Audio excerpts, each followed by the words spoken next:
Picture this: June 1967. The tiny nation of Israel is completely surrounded. To the south, Egypt. To the east, Jordan. To the north, Syria. Nearly 500,000 enemy troops, thousands of tanks, and hundreds of fighter jets are poised to attack. Arab leaders speak openly about the total destruction of Israel. Radio broadcasts promise a final, decisive battle. The situation is so dire that across the country, civilians are digging mass graves in public parks. Hospitals brace for thousands of casualties. Israel is only 19 years old, and many believe it won't live to see 20. Then the pressure tightens. Egypt's President Gamal Abdel Nasser marches massive troop formations into the Sinai Peninsula. He kicks out the United Nations peacekeepers and then closes the Straits of Tiran, cutting off Israel's only access to the Red Sea. For Israel, this blockade isn't just symbolic, it's a clear act of war. Soon after, Egypt signs defense pacts with Jordan and Syria. Iraq joins the alliance. Israeli intelligence reports enemy forces massing on every single border. The country faces a terrible choice: wait to be attacked and risk annihilation, or strike first. Waiting means fighting multiple armies at once, likely losing control of the skies. And in modern warfare, whoever controls the sky controls the battlefield. So, Israel prepares for something audacious, incredibly risky, an all-in gamble: Operation Focus. At 7:45 in the morning on June 5, 1967, nearly the entire Israeli Air Force takes to the skies. But they don't climb high into the clouds.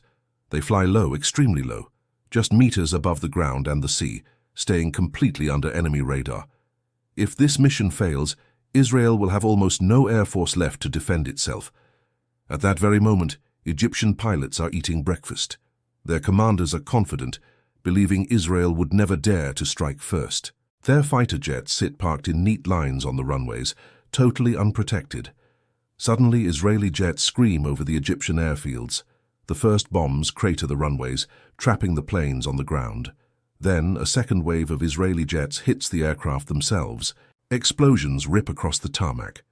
Brand new fighter jets burn before they ever get a chance to take off. Fuel depots ignite in massive fireballs. Hangars collapse into twisted metal. Within just a few hours, most of Egypt's air force is destroyed before it even knew it was at war. Israel's pilots land, refuel, and rearm in under 10 minutes, then take off again. They strike a second time, and a third. By the end of the first day, Egypt's air power is completely shattered. Then Israel turns its attention to Jordan, then Syria.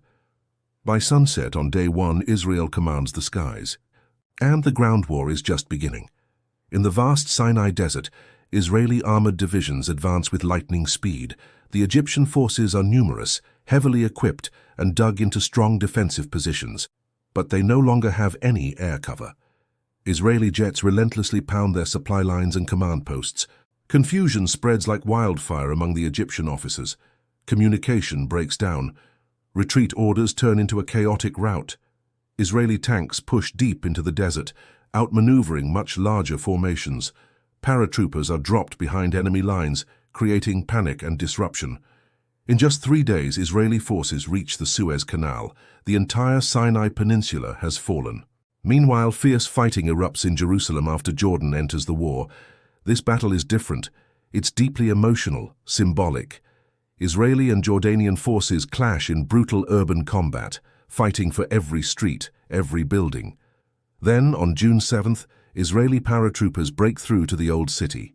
They reach the Western Wall. For the first time in 19 years, Israel controls East Jerusalem. A historic message crackles over the radio: the Temple Mount is in our hands. But the war isn't over. To the north, Syrian artillery still rains down fire from the Golan Heights, a steep, heavily fortified plateau overlooking Israeli towns below. For years, Syrian guns have shelled these communities from their high ground advantage. Assaulting it will be a brutal, bloody fight. The path is littered with minefields, concrete bunkers, and narrow climbing routes under constant heavy fire. Yet, Israel attacks. Infantry and armored units push uphill against intense resistance. Air power once again proves decisive. striking Syrian positions and breaking their defensive lines. After vicious fighting, the Golan Heights fall. On June 10, 1967, the war ends. 6 days. In less than a week, Israel has captured the Sinai Peninsula, the Gaza Strip, the West Bank, East Jerusalem, and the Golan Heights. Its territory has more than tripled. The map of the Middle East has been permanently redrawn. What made this incredible victory possible? Meticulous preparation, superior intelligence, unbelievable speed, absolute air superiority, and the sheer audacity to strike first when surrounded. It was a victory that stunned the world, a tiny nation facing overwhelming odds and winning in under a week. But victories that happen this quickly rarely end the story, because while the war lasted only 6 days, its consequences are still unfolding today. If you want more powerful stories of wars that reshaped our world, make sure you subscribe. Because history is full of moments that looked impossible until someone dared to act.